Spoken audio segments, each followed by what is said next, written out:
Bismillahirrahmanirrahim. Assalamualaikum warahmatullahi wabarakatuh. Perkenalkan, nama saya Tommy Arianto. Saya Syatul Jannah. Saya Alvina Agustin. Nama saya Anissa Kina.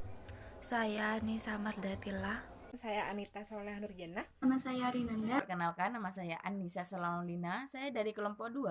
Saya di sini diamanai sebagai moderator dari kelompok ini. Kelompok 2 terdiri dari 8 anggota, yaitu 1 moderator, 3 pemateri, dan 4 penjawab pertanyaan. Kelompok 2 akan menganalisis mengenai laporan keuangan KSPPS BMT Dana Insani. Untuk para pemateri akan menyampaikan materinya di dalam video ini, sekaligus mereka akan memperkenalkan dirinya masing-masing. Untuk para audien dimohon untuk menyimak, karena jika tak kenal maka tak sayang, jika sudah kenal disapa di jalan. Terima kasih. Assalamualaikum warahmatullahi wabarakatuh. Saya di sini selaku pemateri pertama ingin memaparkan materi tentang langsung saja. Saya di sini akan memaparkan tentang profil KSPPS BMT Dana Insani. Baitul Mal Dana Insani dengan kantor pusat beralamatkan Jalan Tentara Pelajar nomor 71 Tegalmulyo, KP Wonosari. Gunung Kidul adalah lembaga nirlaba milik KSU Syariah BMT Dana Insani Gunung Kidul. Berdirinya yaitu sejak tahun 2001 yang berkhidmat sebagai mengangkat harkat sosial kemanusiaan dengan mendayagunakan dana zakat, infak, sedekah, dan wakaf serta dana sosial lainnya, baik secara individu maupun secara kelompok. Pada tahun 2012, Baitul Mal Dana Insani secara resmi telah diakui sebagai mitra pengelola zakat oleh Dompet Duafa Republik berdasarkan nota kesepahaman dengan merupakan lembaga keuangan yang berdasarkan operasionalnya dengan berpegang teguh pada prinsip-prinsip ekonomi Islam. Dalam usahanya, KSPPS BMT Dana Insani berperan sebagai lembaga perantara antara mereka yang memiliki dana berlebihan tetapi tidak memiliki kemampuan untuk berniaga dengan mereka yang memiliki kemampuan berniaga tapi tidak memiliki dana. KSPPS BMT Dana Insani di sini yaitu terdiri dari 2 lembaga. Lembaga yang pertama yaitu Baitul Mal, lembaga yang bertugas menghimpun dana anggota dan masyarakat khususnya dalam bentuk zakat. Contohnya yaitu dalam bentuk zakat, infak, sedekah, wakaf, dan hibah, serta mentasharufkan atau mendistribusikan kepada yang berhak. Yang kedua yaitu Baitul Tanwil, lembaga yang bertugas menghimpun dana dari anggota dan calon anggota atau masyarakat dalam bentuk simpanan pokok, simpanan wajib, simpanan sukarela, atau simpanan berjangka, dan simpanan modal penyertaan dan disalurkan dalam bentuk pembiayaan keanggotaan. Masuk ke visi misinya di sini yaitu visinya menjadi koperasi simpan pinjam pembiayaan syariah KSPPS yang utama di daerah Kabupaten Gunung Kidul dan sekitarnya. Dan misinya yaitu memberdayakan perekonomian anggota dan non-anggota melalui layanan jasa dan akses keuangan, informasi, serta jalinan kemitraan yang berkelanjutan dan berkualitas sesuai dengan prinsip syariah. Mungkin hanya ini yang bisa saya sampaikan. Wallahul mufiq ila miqtorik. Wassalamualaikum warahmatullahi wabarakatuh. Saya sebagai pemateri kedua dari kelompok 2. Di sini saya akan memaparkan materi tentang kelengkapan laporan keuangan KSPPS BMT Dana Insani. Pada kelengkapan laporan keuangan KSPPS BMT Dana Insani dapat dilihat pada neraca. Neraca adalah bagian dari sebuah laporan keuangan yang mencatat informasi mengenai aset, kewajiban pembayaran pada pihak-pihak yang terkait dalam operasional perusahaan, bank, koperasi, BMT, dan lainnya mengenai modal pada waktu tertentu atau di akhir periode. Laporan keuangan neraca BMT Dana Insani ini pada tanggal 31 Desember 2018, laporan posisi keuangannya atau neraca menggambarkan dampak keuangan dari transaksi dan peristiwa lain yang diklasifikasikan dalam beberapa kelompok besar menurut karakteristik ekonominya. Neraca Koperasi Syariah BMT Dana Insani di sini terdiri dari aktiva dan pasiva. Aktiva pada neraca dibagi dalam aktiva lancar dan aktiva tetap, sedangkan pasiva terdiri dari kewajiban dan ekuitas. Unsur yang berkaitan langsung dengan pengukuran posisi keuangan adalah aset, kewajiban, dana syirka temporel, dan ekuitas. Selanjutnya, laporan neraca pada BMT Dana Insani. Total aset pada periode 2018 sebesar 30.11.790.307.062 rupiah. Total ekuitas per 2018-nya sebesar 4.090.047.290.039 rupiah. Dan total kewajiban per 2018-nya sebesar 25.921.743.17.023 rupiah. Penjelasan total aset, total kewajiban, dan total ekuitas di sini sudah disebutkan dengan jelas dan juga terperinci di dalam laporan keuangannya pada periode 31 Desember 2018. Dapat dilihat di akhir PPT.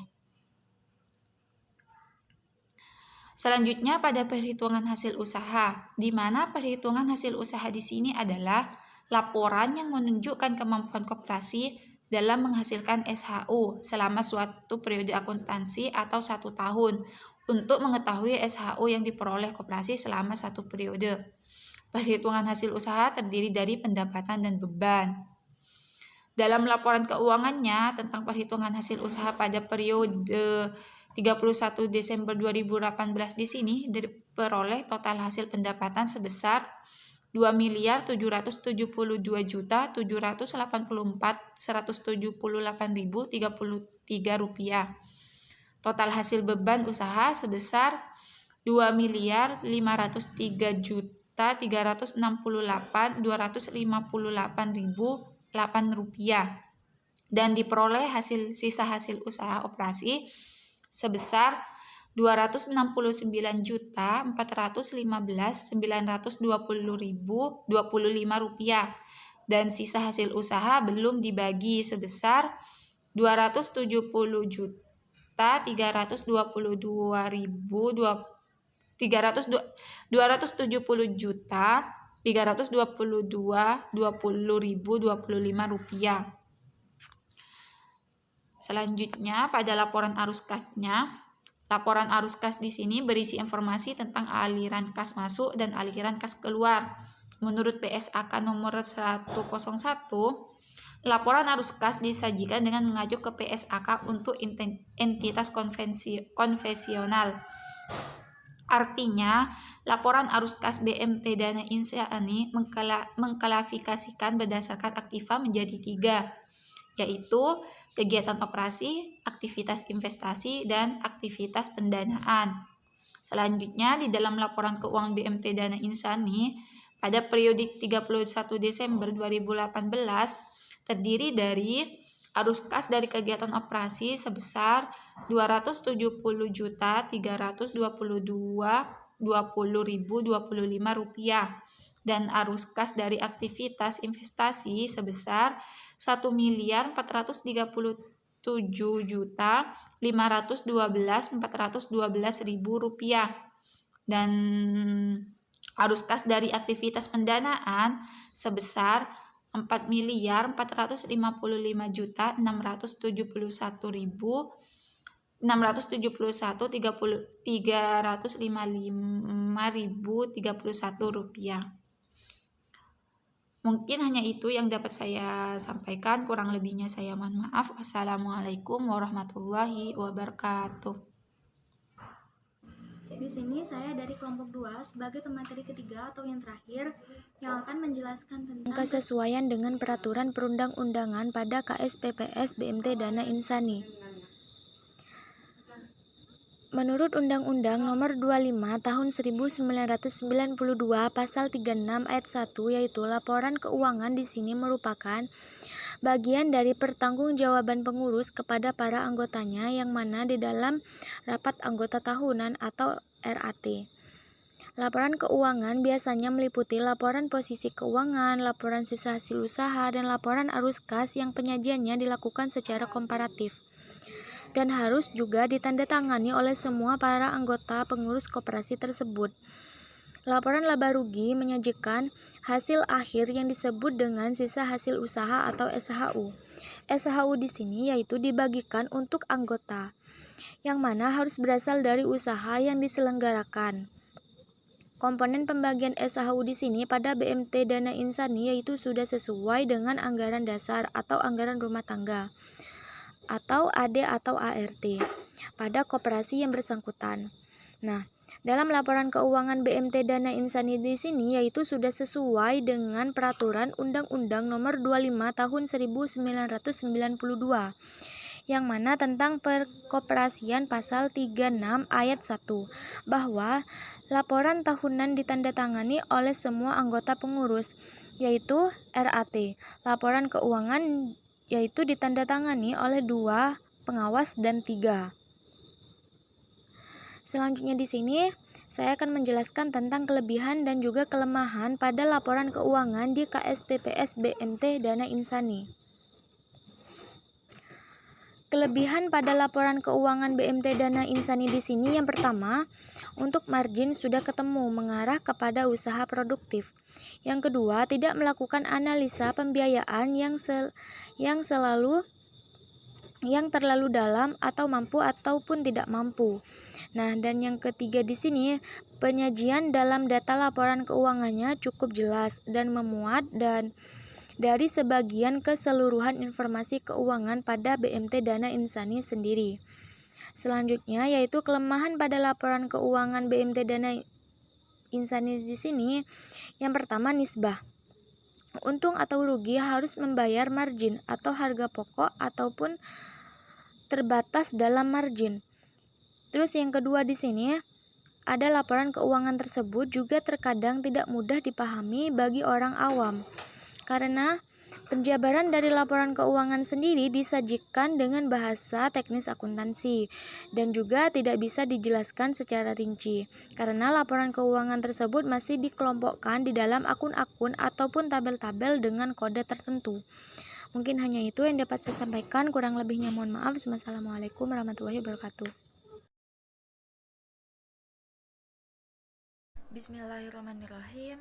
Assalamualaikum warahmatullahi wabarakatuh. Perkenalkan, nama saya Tommy Arianto. Saya Syatul Jannah. Saya Alvina Agustin. Nama saya Anissa Kina. Saya Nisa Mardatillah.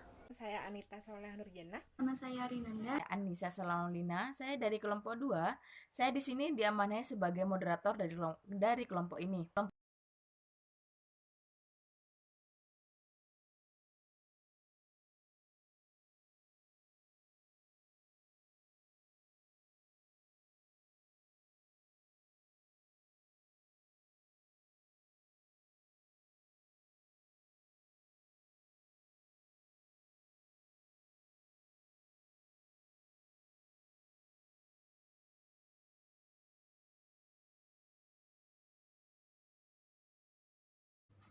Saya di sini selaku pemateri pertama ingin memaparkan materi tentang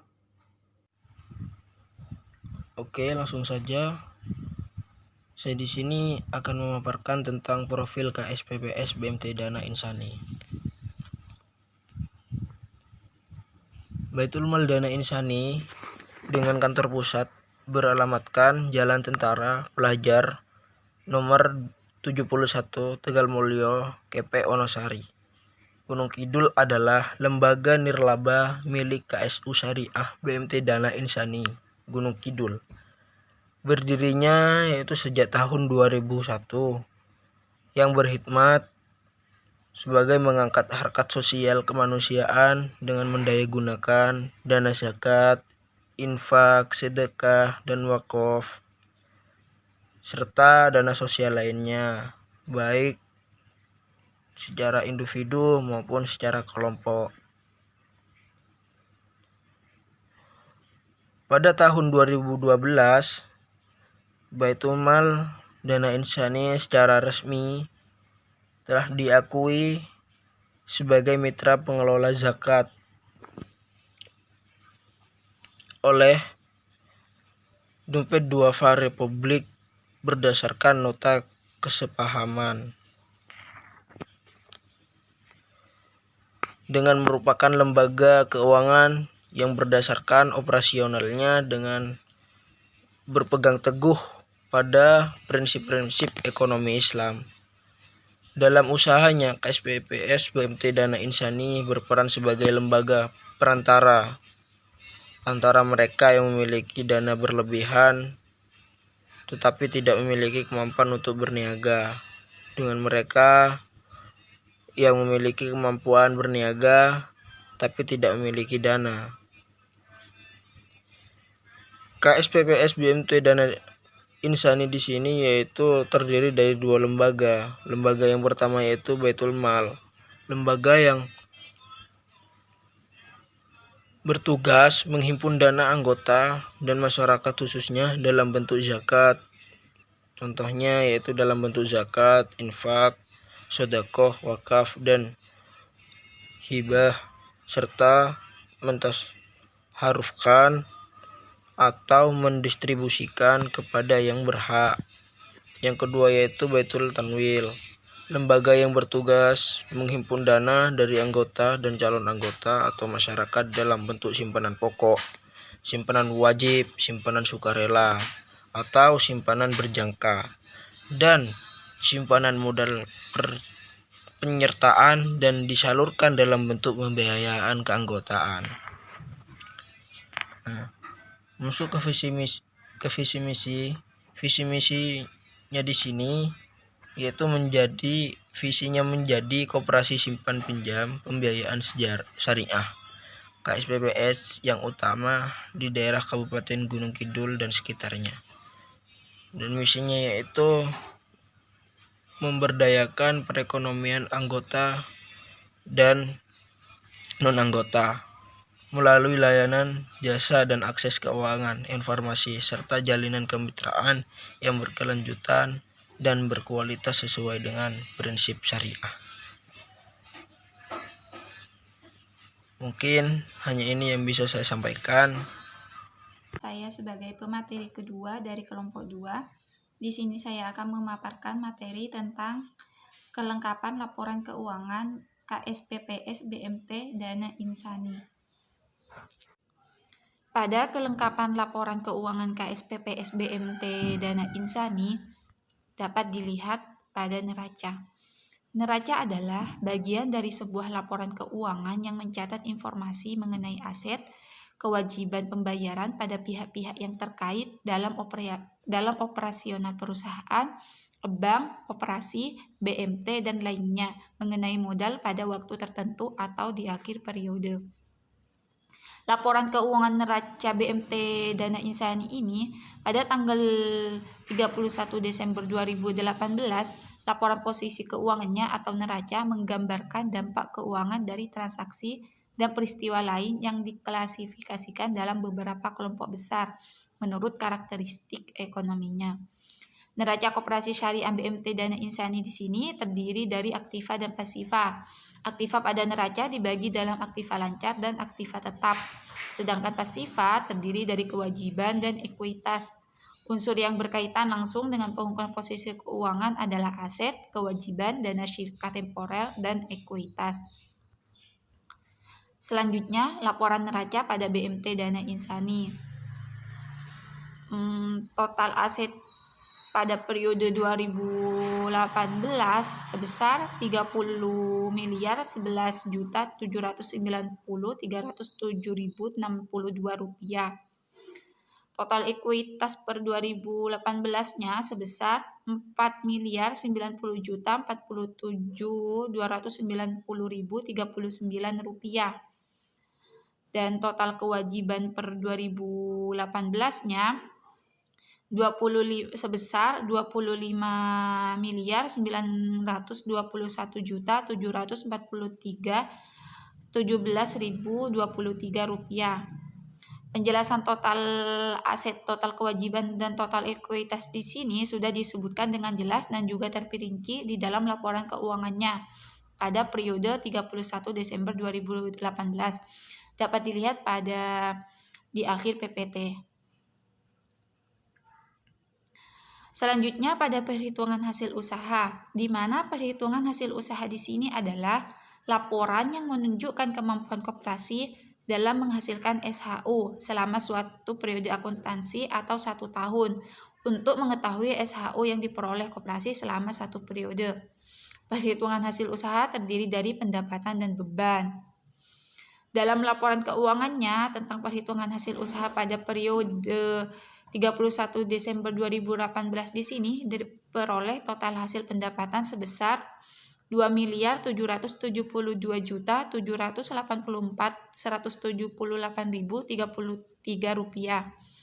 Total hasil beban usaha sebesar 2.503.368.258.008 rupiah.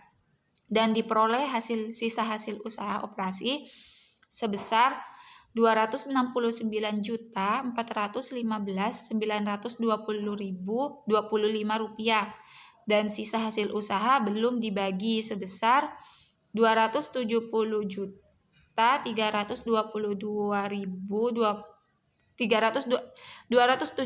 juta 322.20.25 rupiah. Selanjutnya pada laporan arus kasnya, laporan arus kas di sini berisi informasi tentang aliran kas masuk dan aliran kas keluar.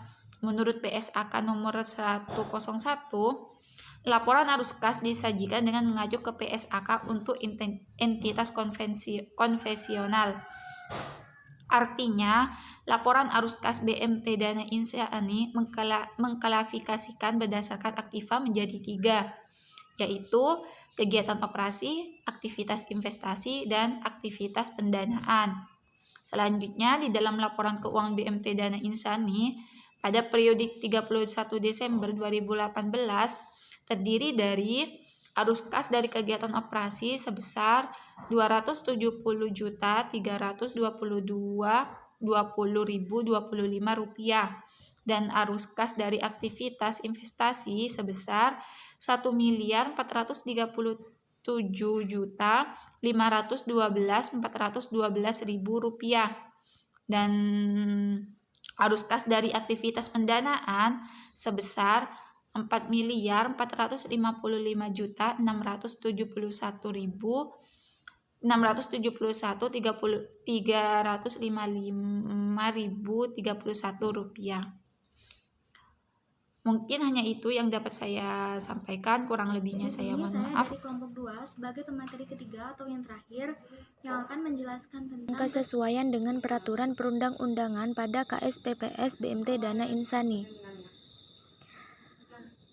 Menurut Undang-Undang Nomor 25 Tahun 1992 Pasal 36 Ayat 1, yaitu laporan keuangan di sini merupakan bagian dari pertanggungjawaban pengurus kepada para anggotanya yang mana di dalam rapat anggota tahunan atau RAT. Laporan keuangan biasanya meliputi laporan posisi keuangan, laporan sisa hasil usaha, dan laporan arus kas yang penyajiannya dilakukan secara komparatif. Dan harus juga ditandatangani oleh semua para anggota pengurus koperasi tersebut. Laporan laba rugi menyajikan hasil akhir yang disebut dengan sisa hasil usaha atau SHU. SHU di sini yaitu dibagikan untuk anggota, yang mana harus berasal dari usaha yang diselenggarakan. Komponen pembagian SHU di sini pada BMT Dana Insani yaitu sudah sesuai dengan anggaran dasar atau anggaran rumah tangga atau AD atau ART pada koperasi yang bersangkutan.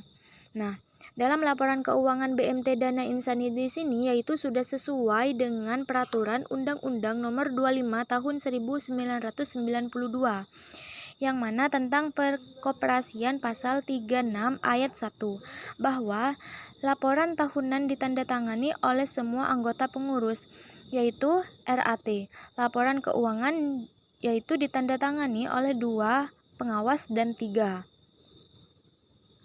Selanjutnya di sini saya akan menjelaskan tentang kelebihan dan juga kelemahan pada laporan keuangan di KSPPS BMT Dana Insani. Kelebihan pada laporan keuangan BMT Dana Insani di sini yang pertama, untuk margin sudah ketemu mengarah kepada usaha produktif. Yang kedua, tidak melakukan analisa pembiayaan yang terlalu dalam atau mampu ataupun tidak mampu. Nah, dan yang ketiga di sini, penyajian dalam data laporan keuangan dari sebagian keseluruhan informasi keuangan pada BMT Dana Insani sendiri. Selanjutnya yaitu kelemahan pada laporan keuangan BMT Dana Insani di sini. Yang pertama, nisbah. Untung atau rugi harus membayar margin atau harga pokok ataupun terbatas dalam margin. Terus yang kedua di sini ada laporan keuangan tersebut juga terkadang tidak mudah dipahami bagi orang awam.